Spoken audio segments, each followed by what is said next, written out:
ಬಂದ್ ಬಂದ್.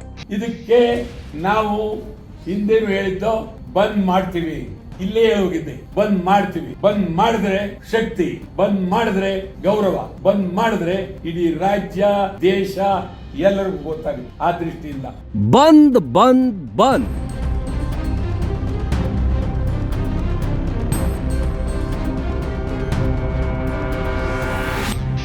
ಇಟ್ಟ ಹೆಜ್ಜೆ ಕೊಟ್ಟ ಮಾತು ಇತಿಹಾಸದಲ್ಲಿ ಹಿಂದೆ ಸರಿದಿಲ್ಲ.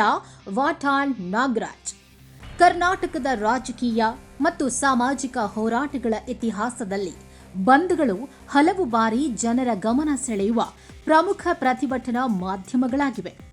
ಕನ್ನಡ ನಾಡು, ನುಡಿ, ನೆಲ, ಜಲದ ವಿಚಾರಗಳಲ್ಲಿ ಹಲವು ದಶಕಗಳಿಂದ ಹೋರಾಟ ನಡೆಸುತ್ತಿರುವ ನಾಯಕರಲ್ಲಿ ವಾಟಾಳ್ ನಾಗರಾಜ್ ಅವರ ಹೆಸರು ಅಗ್ರಗಣ್ಯ ಸ್ಥಾನದಲ್ಲಿ ನಿಲ್ಲುತ್ತೆ.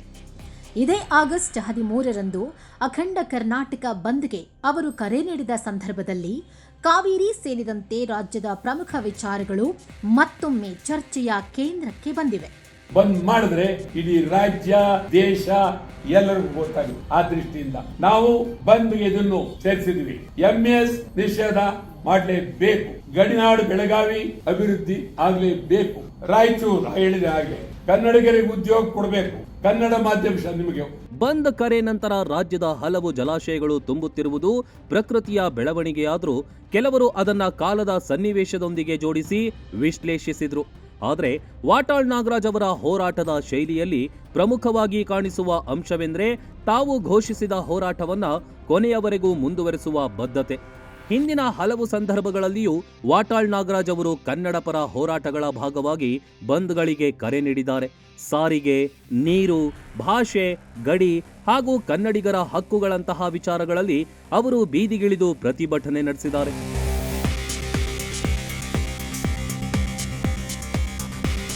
ಬಂದ್ಗಳ ಬಗ್ಗೆ ಸಮಾಜದಲ್ಲಿ ಪರ ವಿರೋಧದ ಅಭಿಪ್ರಾಯಗಳಿದ್ದರೂ ಅದನ್ನ ತಮ್ಮ ಹೋರಾಟದ ಪ್ರಮುಖ ಅಸ್ತ್ರವಾಗಿ ಅವರು ಮುಂದುವರಿಸಿಕೊಂಡು ಬಂದಿದ್ದಾರೆ.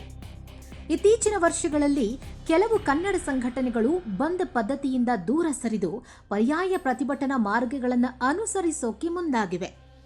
ಸರ್ಕಾರಗಳ ಒತ್ತಡ, ರಾಜಕೀಯ ಸನ್ನಿವೇಶಗಳು ಹಾಗೂ ವಿವಿಧ ಕಾರಣಗಳಿಂದ ಕೆಲವು ಸಂಘಟನೆಗಳು ಬಂದ್ಗೆ ಕರೆ ನೀಡಲು ಹಿಂದೇಟು ಹಾಕಿದ ಸಂದರ್ಭಗಳೂ ಕಂಡುಬಂದಿವೆ. ಆದರೆ ವಾಟಾಳ್ ನಾಗರಾಜ್ ಅವರು ತಮ್ಮ ನಿಲುವಿನಲ್ಲಿ ಅಚಲವಾಗಿದ್ದು ತಾವು ನೀಡಿದ ಬಂದ್ ಕರೆಯನ್ನ ಹಿಂಪಡೆಯದೆ ಜನರ ಬೆಂಬಲದೊಂದಿಗೆ ಹೋರಾಟವನ್ನ ಮುಂದುವರಿಸುವ ಪ್ರಯತ್ನ ನಡೆಸುತ್ತಲೇ ಬಂದಿದ್ದಾರೆ. ನುಡಿದಂತೆ ನಡೆಯುವುದು ಮತ್ತು ಘೋಷಿಸಿದ ಹೋರಾಟದ ಹೆಜ್ಜೆಯನ್ನ ಹಿಂದೆ ಸರಿಯದೆ ಮುಂದುವರಿಸುವುದು ಅವರ ಹೋರಾಟದ ಪ್ರಮುಖ ಲಕ್ಷಣವಾಗಿದೆ.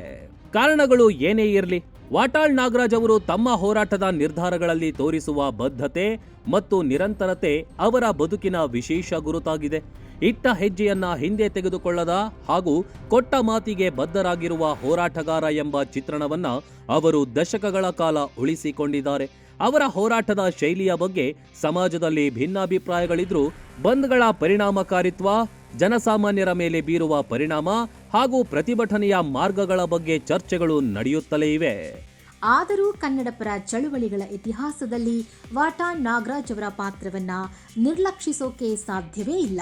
ಅದು ಸರ್ವಕಾಲಿಕ ಸತ್ಯವೂ ಕೂಡ ಹೌದು.